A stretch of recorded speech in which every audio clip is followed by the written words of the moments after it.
I spotted his breath before I saw him. White clouds rising above the rocks at Copper Ridge Pass. Amateur mistake. Hammond hired cheap, and it showed. 3 men waiting in ambush. Real professionals would have controlled their breathing, stayed hidden. These were ranch hands playing at murder. I dismounted 100 yards out, left my horse tied to a lightning-struck pine, and moved forward on foot. Fresh snow muffled each step. Wind covered my approach. By the time they realized I wasn't riding into their trap, I was already in position. The Winchester came up smooth. This rifle had carried me through Antietam, through the Sioux campaigns, through 2 years hunting the man who killed my sister. The walnut stock fit my shoulder like it had grown there. I knew every scratch, every worn spot on the blued steel. First shot rang out at 180 yards. The man in the tree line went down clean. No scream, just a red mist where his chest used to be whole. He was young, maybe 25. Probably thought $500 was good money for an easy ambush. He thought wrong. The other 2 erupted from cover. Panicked fire, wild shots kicking up snow 10 feet right of my position. I moved left, calm and deliberate. Measured my breathing, in, out, squeeze. Second shot punched through a gap in the rocks no wider than a man's fist. The distinctive crack of lead meeting bone. His hat flew off a heartbeat before his body understood it was dead. The third man threw down his rifle, hands up, shaking. "Don't shoot, please God, I got a wife and—" "Who sent you?" I walked forward, boots crunching through the crusted snow. Hammond. Victor Hammond from Echo Ridge. Said there was a marshal asking questions about fires. Said to make sure you stopped asking. His words tumbled out fast, desperate. "Where's Francis Reed?" His eyes went wide, fear deeper than dying fear. "Echo Ridge, he's waiting there with Hammond, planning something. I don't know what, I swear." "Your rifle." I nodded at the Winchester in the snow. "What caliber?" "44-40, why?" I shot him through the heart before hope could fully bloom in his eyes. His body fell backward, blood spreading across white snow like dark flowers blooming. I reloaded methodically. 3 men dead before breakfast. The day was young. Can't leave witnesses to warn them I'm coming. 2 years I'd been hunting Francis Reed. 24 months since I stood in the burned ruins of that Dakota schoolhouse and found my sister Isabella's body. She'd been a teacher, 28 years old, passionate about educating frontier children. Reed had burned her alive along with 12 students, all because the railroad wanted that land. The schoolhouse wouldn't sell, so it burned. 2 years of cold trails. Witnesses who disappeared. Marshals who'd tried before me, now sleeping in unmarked graves across 3 territories. But 3 weeks back, a telegram arrived from Montana. Suspicious fire stop. Widow survived. Stop Hammond. Timber involved. Stop. The pattern jumped out like a rattlesnake from tall grass. Reed was here, working for Hammond now instead of the railroad. Same method, different employer. This time I'd make certain the burning stopped. Permanently. February 13th, 1887, evening. I found Catherine Winter's cabin as the sun dropped behind the western peaks. Smoke rose straight from her chimney in the still air. A dressed deer carcass hung from a tree, professional butchering. Snowshoes leaned against the porch rail. A Winchester, newer model than mine, visible through the front window. This widow wasn't helpless. The rifle barrel poking through a crack in the door when I knocked confirmed it. "State your business or move along." No tremor in that voice, just cold certainty. "Marshal Ethan Wolfe, federal badge. I'm here about the fire that killed your husband and daughter 3 years back." Silence stretched. Then the bolt scraped back. Door opened 6 inches.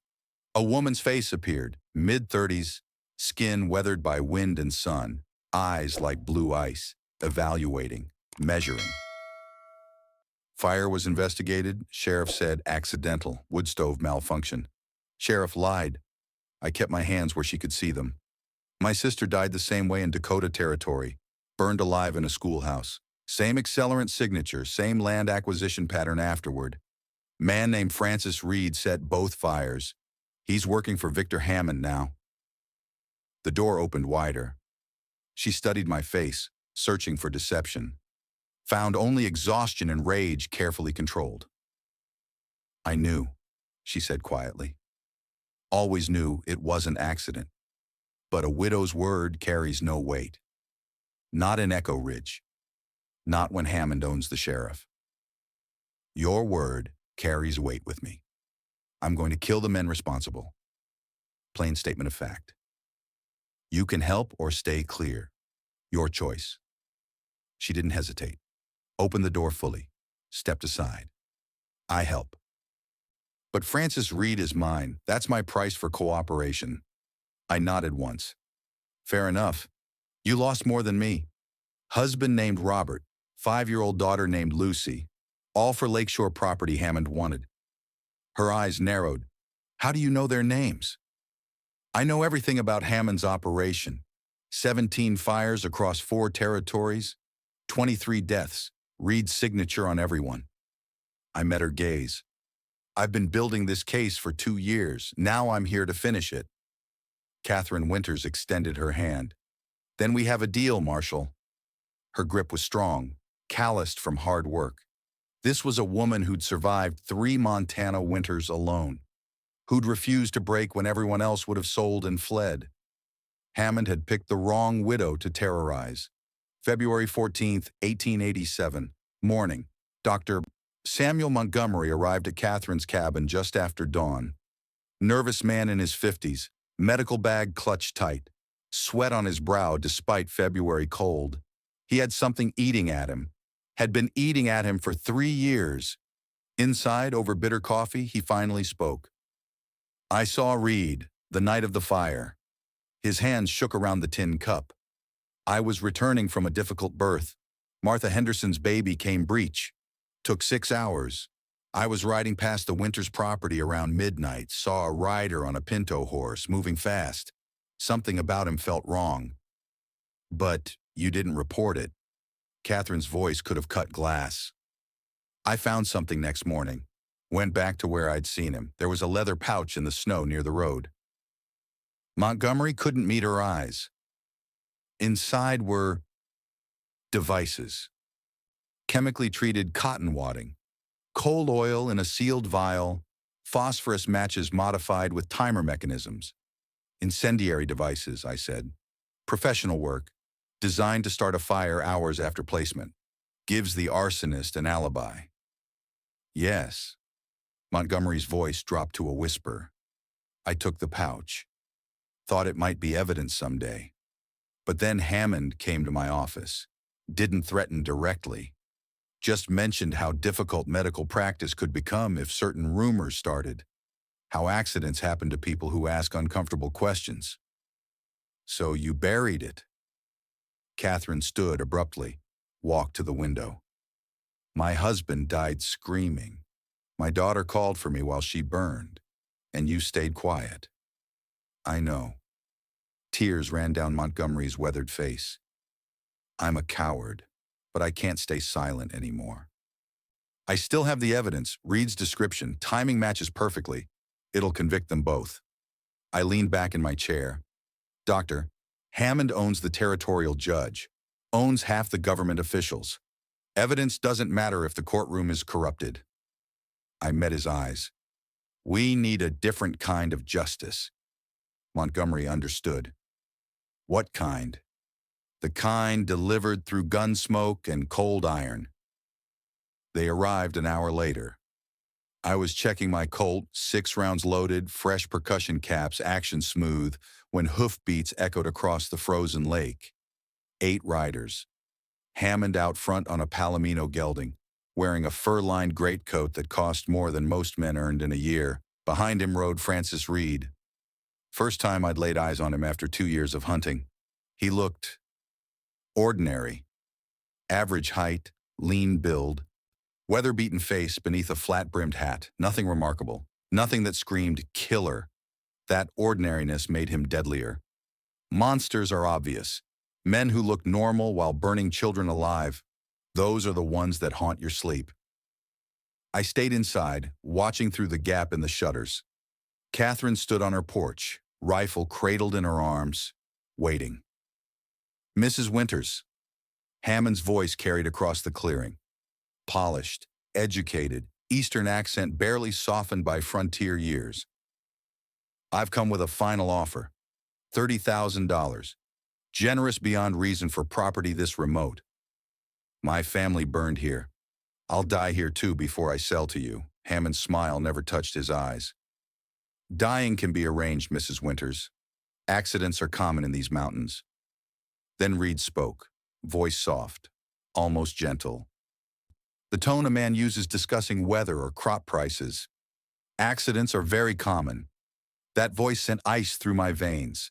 No emotion, no humanity, just cold statement of capability. I stepped onto the porch. 8 pairs of eyes turned.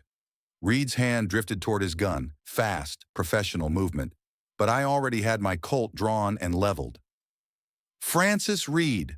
I let my federal badge catch the light. U.S. Marshal Ethan Wolfe. You're under arrest for 17 counts of murder across 4 territories. Reed's lips curved slightly. Marshal Wolfe. Heard you died in Kansas. Ambush outside Dodge City. That was my partner. I sent flowers to his widow. I thumbed back the hammer. But you'll be dead soon enough. That's not rumor. That's promise. Silence stretched tight as wire. Wind moaned through the pines. A raven called from somewhere in the timber. Hammond's men shifted nervously, hands near weapons they weren't certain they wanted to draw. Hammond broke first. Let's go, boys. We'll address this through proper legal channels. They turned their horses, rode away at a walk, confident, unhurried. But Reed looked back once, not at me, at Catherine, his pale eyes memorizing her face, planning, calculating. That look sealed his fate. He just didn't know it yet. Behind me, Catherine spoke quietly. They're coming back. I know. When? Soon. Hammond can't let you live. Can't let me investigate. He'll come with everything he has. I holstered my Colt, which means we need more guns, more men willing to fight. Catherine nodded. The town's afraid of him, but some have lost too much to stay afraid. Then we find those men, build an army. And when Hammond comes, we'll be ready. February 14th, 1887. Afternoon. Hammond had 20 men. I had Catherine, a guilt-ridden doctor, and a federal badge that meant nothing this far from civilization. Poor odds. But I'd faced worse at Antietam. 3rd Corps, Sharpshooter Brigade. We'd held Cemetery Ridge against Pickett's charge with half our number dead and ammunition running low. Learned 2 truths that day. Determined men will fight for the right cause, and you don't need numbers when you have position and will. Time to see who in Echo Ridge still had will. I found Deputy James Collins at the livery stable, currying his horse in the fading afternoon light.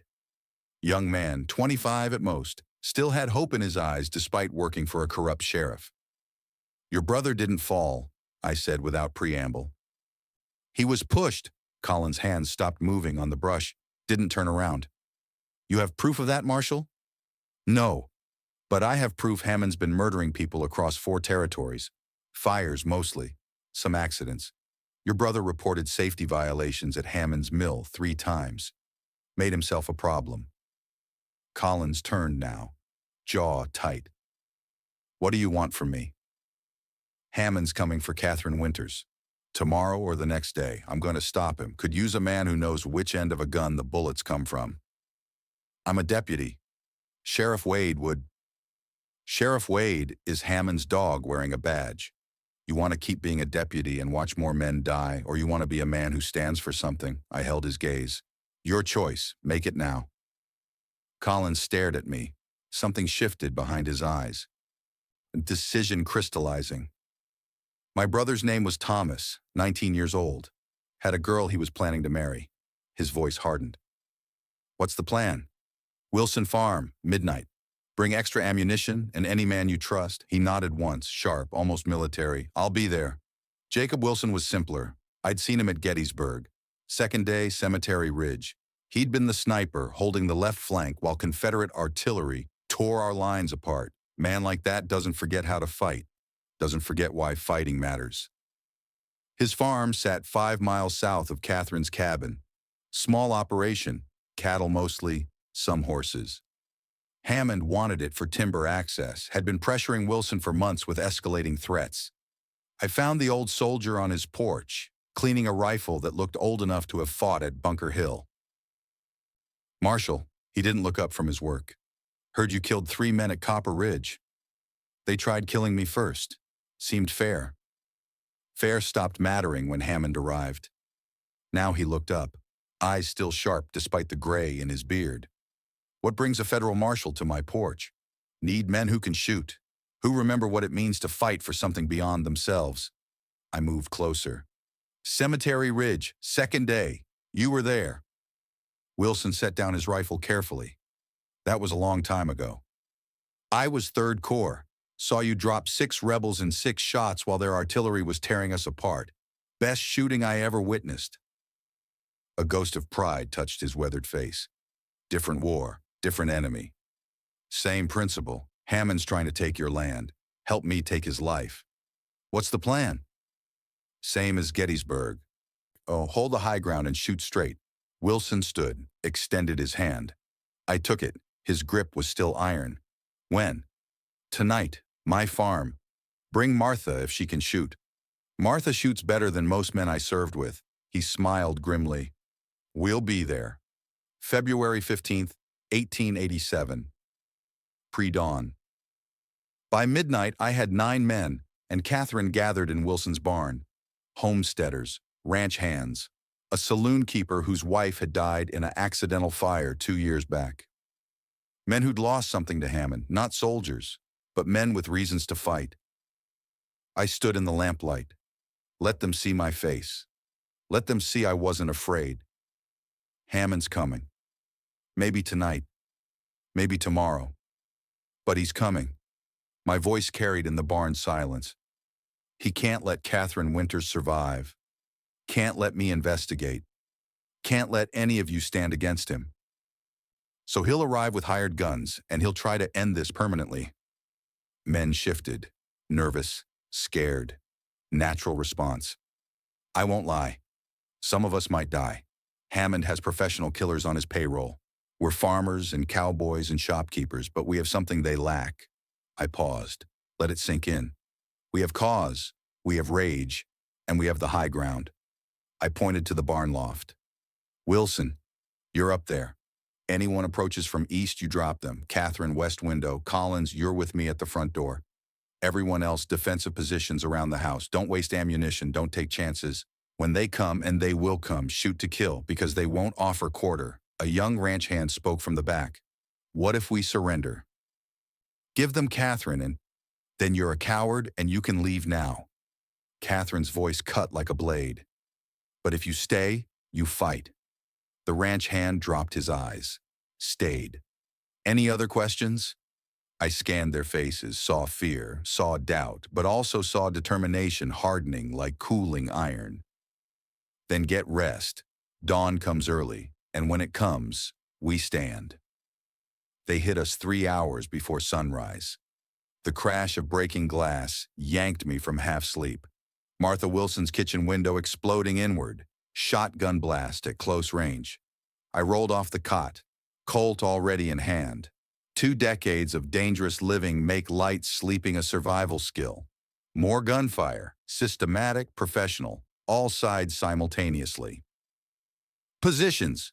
My voice cut through the chaos. "Hold your ground." Catherine was already at the west window, Winchester up. She fired, smooth, measured, 1 shot every 5 seconds. Not panicking like most people in their first serious gunfight. She'd hunted elk and bear her whole life. This was just different game. I put 3 shots through the front door. Solid oak, but .45 caliber doesn't respect wood. Heard a man scream outside. Good start. From the loft, Wilson's rifle cracked. Single-shot Springfield from the war. Slow to reload, but devastating. Another scream echoed across the clearing. The old soldier was finding his range. "Contact rear!" Collins shouted. 2 of Hammond's men trying to force the back entrance. I pivoted, fired twice. 1 man dropped. The other ducked back outside. This wasn't a gunfight. It was a siege, and we were badly outnumbered. The battle lasted 23 minutes. Felt like hours. Hammond had sent 12 men, professional job. They'd surrounded the farmhouse with military precision. 4 at the front, 3 on each side, 2 covering rear exit. Competent tactics, which made them predictable, which made them exploitable. I had Collins punch a firing port in the west wall. 3 quick shots with his .44 created a hole large enough for a rifle barrel. Catherine used it to drop 2 men trying to flank us from the barn. Close range, no hesitation. She was steady as winter stone. Wilson worked methodically from the loft. 1 shot, reload, another shot. Each round found its target. In the lamplight, I could see his face, calm, focused. He wasn't in Montana anymore. He was back at Cemetery Ridge holding the line against impossible odds. And he'd held then. He'd hold now. Close combat came when 2 of Hammond's men breached the back door. Young, desperate, probably promised good money for an easy job, finding out different. I shot the first one point blank. No ceremony, just cold efficiency. He died with surprise still on his face. The second tackled me. We crashed across Martha's kitchen floor. He was younger, stronger, faster, but I'd learned fighting in the war, not the gentleman's version. The ugly, brutal kind where you bite and gouge and do whatever keeps you breathing. His knife came out, 8-inch blade. He drove it toward my throat. I caught his wrist, twisted hard, used his own momentum to redirect. The blade changed direction, buried itself in his neck to the hilt. Hot blood sprayed my face. He made a wet choking sound, tried to pull the blade free. I held it there until his eyes went empty. No time for reflection. I stood, reloaded, kept fighting. Dawn finally came. 6 of Hammond's men lay dead around the farmhouse. 3 more had fled wounded, leaving blood trails in the snow. On our side, 2 homesteaders were dead. Wilson had taken a bullet through the shoulder. Clean through, would heal. Martha was bandaging him while he argued he could still shoot. I was standing in the doorway, surveying the carnage, when I heard the hoofbeats, Sheriff Wade, 6 deputies, and among them Deputy Collins. My hand dropped to my gun. Wade dismounted. Fat man, corrupt to his marrow. He'd been taking Hammond's money for years. "Ethan Wolfe, you're under arrest for murder," I tensed, calculated 7 against 1, long odds. Catherine and the others were already exhausted. Then Collins spoke. "Marshal, I'm sorry." He moved behind me. I felt cold iron circle my wrists, handcuffs clicked shut. But as Collins secured the second cuff, he leaned close, whispered one word: trust. I relaxed, went along. Because Collins had given the signal, subtle eye movement we'd agreed on the night before. Old Army trick from reconnaissance work. If I was captured, he'd play along until opportunity arose. Whatever was happening, I'd see it through. For now.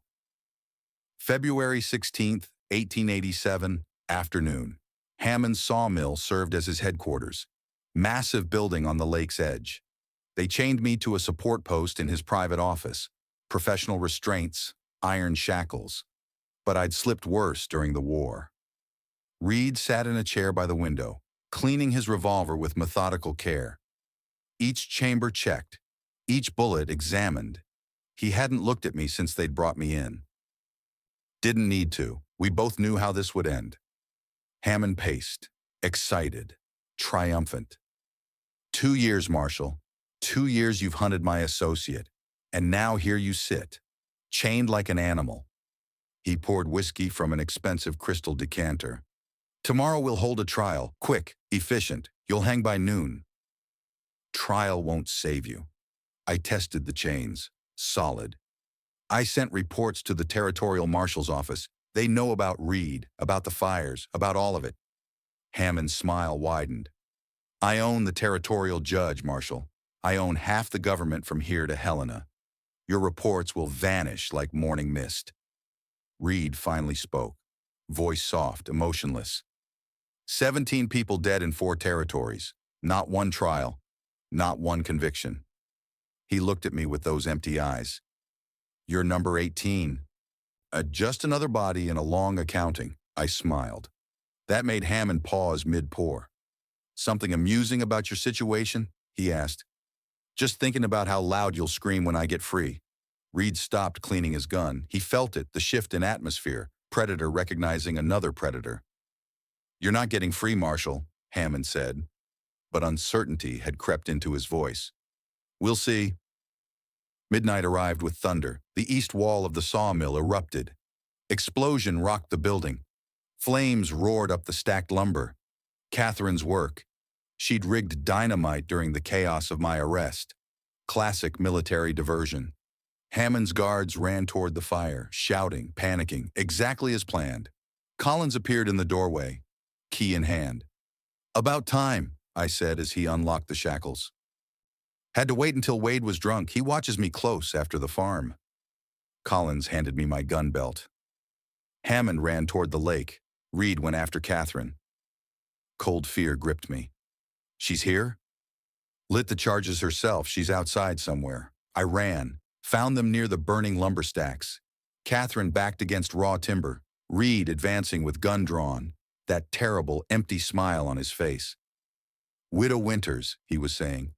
Been anticipating this, going to take my time, make it hurt, make you scream like your daughter screamed when... My bullet took him high in the chest, right lung, spun him sideways. His gun clattered across frozen ground. Reed looked at me, surprise, then rage, then finally fear. Marshal, he clutched his chest, blood seeping between his fingers. We can make a deal. I'll testify against Hammond. I'll give you everyone in 4 territories. No deals. I shot him in the leg. He went down screaming. Catherine retrieved her rifle, leveled it at Reed's head. I saw the war in her eyes. 3 years of grief, demanding release. Catherine. My voice stopped her finger on the trigger. Not yet. He needs to tell us where Hammond went. She lowered the barrel. Barely. I knelt beside Reed, put my boot on his wounded leg, applied pressure. He screamed high, terrible, music to my ears after 2 years of hunting. Where's Hammond running? Fuck. You. I pressed harder, ground bone against bone. His scream echoed across the lake. Your cabin, he finally gasped. Burning it, last loose end, evidence, then Wyoming. I stood, looked at Catherine. 20 minutes if we ride hard. Then let's ride. I turned to Collins. Gather whoever you can, meet us there. What about him? Collins nodded at Reed. I looked down at the man who'd killed my sister, who'd murdered Catherine's family, who'd burned 17 properties and 23 people. Bring him, I want him to watch Hammond die. Reed wasn't as wounded as he'd seemed. The chest shot had missed his heart. Right lung only. The leg wound was shallow, and professional killers always have contingencies. During the ride to Catherine's cabin, he worked at his bonds with a small blade hidden in his boot. Patient, methodical, waiting for the right moment. That moment came during the final battle. February 17th, 1887. Pre-dawn. We rode hard through pre-dawn darkness. Catherine, Collins, Wilson, wounded but refusing to stay behind, and Reed tied across a horse. Martha Henderson had joined us, rifle in hand. Her son had been crippled in Hammond's mill. She wanted blood. 2 years I'd hunted these men. 2 years since Isabella's funeral. Tonight it ended. One way or another, Francis Reed and Victor Hammond would face justice. The permanent kind, smoke visible from a mile out, not cooking smoke, too much, too fast, too black. He's burning it. Catherine's voice was hollow. My home. Again. Not if we're fast enough. I spurred my horse harder. Wilson, Collins, take the high ground east. Catherine, you're with me approaching west. Standard pincer movement. What about me? Reed's voice was weak, mocking. You watch. I yanked him off the horse. Let him fall hard in the snow. If you're lucky, you'll die quick when this finishes. Hammond had 8 men. Final push. Desperate move. Burn the evidence, kill the widow, flee to Wyoming before federal authorities arrived. He'd never make it to Wyoming. I split our force.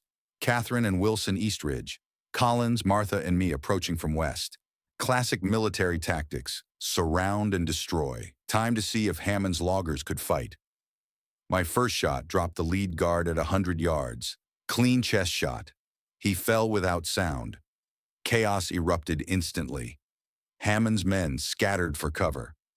But they had no prepared positions, no firing lanes, no plan beyond stand here and look intimidating. Catherine and Wilson opened fire from the ridge. Crossfire. Hammond's men caught between two positions. Textbook military execution. I advanced through their broken line. Winchester in left hand, Colt in right. Close range now. Personal. Each shot meant a man falling. Each corpse meant one less barrier between me and Hammond. This wasn't a fight. It was an execution. And every dead man earned it. 5 of Hammond's men went down in 90 seconds. 2 more broke and ran. 1 threw down his weapon and surrendered. Collins took him into custody. Hammond himself was fleeing toward the frozen lake. Running. Always running. Coward to his core. Behind me, Catherine screamed. I pivoted. Saw Reed on her. He'd cut himself free during the battle. Hidden blade, professional trick. Knife in his good hand. Catherine on her back. Reed raising the blade for a killing strike. No time to think, only react. I shot Reed in the spine, lower back, paralyzing shot. He dropped instantly. The knife fell. His legs wouldn't move. Catherine scrambled away, grabbed Reed's fallen knife, looked at me with silent question. He's yours, I said quietly. Your family, your justice. I turned away. Some things a federal marshal shouldn't witness.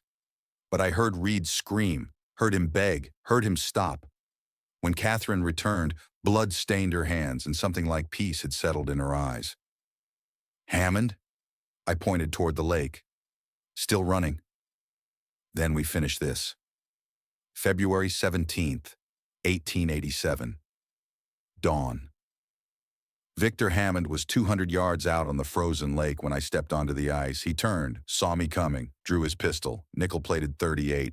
Fancy, expensive, useless. We can negotiate, Marshal. Desperation cracked his polished voice. I have money, connections. I can make you wealthy beyond. I kept walking, slow, steady, boots crunching ice, temperature dropping as dawn broke, wind screaming across the frozen surface. You have a grave waiting. Just don't know it yet. Hammond fired. His hand shook from cold and terror. Bullet went wide left. I didn't return fire, just kept advancing. Second shot, closer, grazed my coat. Felt the heat pass. Still didn't stop. Third, fourth, fifth, each shot more panicked, each one missing. Sixth shot clicked on an empty chamber. Hammond fell to his knees, crying now, tears freezing on his face. Please, please, I'll confess everything. Everyone in the government, the judge, the territorial governor, just let me. Isabella Wolfe. I stopped 10 feet away, close enough to see the snot running from his nose. Lucy Winters, Sarah Henderson, James McKenna, Margaret Chen. I recited all 17 names, each one a life snuffed for profit. You remember their names, Hammond? I was just trying to build something. No, I raised my Colt. You were a murderer who hid behind business, and now you die for it. But I never fired. The ice beneath him cracked, sharp, sudden, a sound like breaking glass amplified. I saw it clearly. Dark stains spread beneath Hammond's feet. Blood from his dead guards had pooled earlier, frozen in the pre-dawn cold, now melting under the rising sun. Their deaths had weakened the very ground he stood on. Poetic justice written in red ice. Hammond fell through, one moment kneeling, next moment gone, plunged into black water. Temperature 40 degrees, death in minutes without help.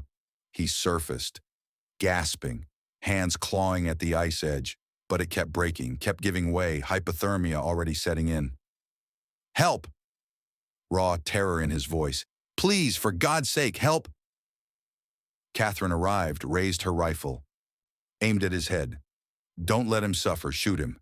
I put my hand on her barrel, lowered it gently. No, let the cold take him. I kept my eyes on Hammond's struggling form. Let him feel what Lucy felt, what Isabella felt. Let him know what it's like to die screaming. We stood together and watched. 3 full minutes. Watched Victor Hammond's movements slow. Watched hypothermia steal his strength. Watched his hand reach up one final time, pale, trembling, grasping for mercy we wouldn't grant. Then he slipped beneath the surface. ice sealed over where he'd been, like he'd never existed at all.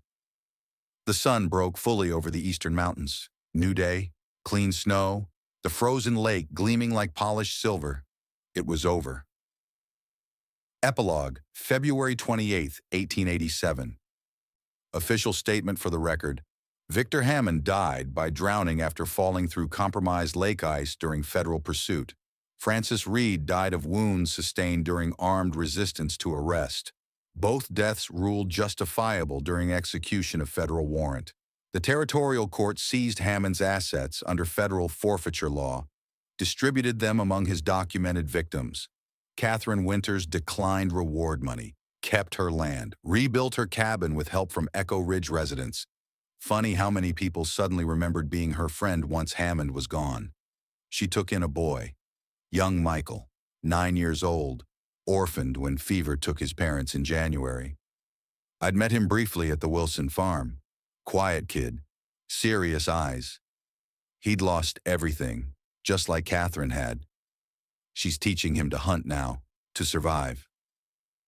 Shit, to be strong. The boy needed a mother. Catherine needed purpose beyond grief. Sometimes broken things fit together and make something whole. Deputy James Collins was promoted to sheriff. He's cleaning up Echo Ridge. Slowly. Corruption runs deep, takes time to root out. But he's trying. His brother Thomas would be proud. Jacob Wilson recovered from his shoulder wound. Still farms his land. Still sits on his porch with that ancient rifle. Still keeps watch. Some soldiers never stop serving, they just change what they're protecting. Dr. Samuel Montgomery donated his practice to the town. Opened a free clinic. Can't unbury the dead, but you can serve the living. Maybe that's enough, maybe that's all any of us can do. As for me, I stood at the edge of that frozen lake the morning after Hammond died. Catherine joined me. Dawn light turning the ice pink and gold. "What will you do now?" she asked. "Move on. There's always another territory that needs cleaning. Another monster wearing a human face." She nodded. "And me? You stay, rebuild, live. That's how you beat men like Hammond, by refusing to let them take anything more." I looked at her. "You've earned peace, Catherine. Take it." "Thank you, Marshal." "Ethan, just Ethan." I extended my hand. She took it. Firm grip. Warrior to warrior. Survivor to survivor. Two people who'd walked through fire together and emerged on the other side. "If you ever need help," I began, "I know where to find you. Somewhere with trouble." I smiled. "Always." The territorial marshal offered me promotion. Office job in Helena. Regular hours, steady pay, safety. I declined. Turned in my badge. Told them I was done with federal service. Truth is, I'm not built for civilization. Not anymore. Maybe never was. I'm built for the work nobody else wants to do. The ugly work. The necessary work. Last I heard, there's trouble in Wyoming. Cattle rustlers hitting small ranchers. Land disputes turning violent. The kind of problems that need a man comfortable with hard choices and harder consequences. Think I'll ride down there, see what needs solving? They say justice is blind, but I've learned different in my years wearing a badge. Justice has eyes, sharp eyes. It sees the widow burying empty coffins, the father teaching his daughter to read by candlelight hours before she burns, the boy growing up without parents because a rich man wanted timber rights. And sometimes, not often, but sometimes, justice has hands, hands that pull triggers, hands that stand by while murderers drown in frozen water, hands that do what courts can't or won't. Is that wrong? Ask the 17 people Hammond burned. Ask the 23 dead across 4 territories. Ask Isabella. Ask Lucy. They can't answer because they're gone. But I can still hear them, still carry their names, still remember what they deserved and never got. So I give them what I can. Vengeance dressed up as justice. Justice delivered cold and final. Do I regret it? Not for one single second. This is Ethan Wolfe, former U.S. Marshal, current problem solver, case closed.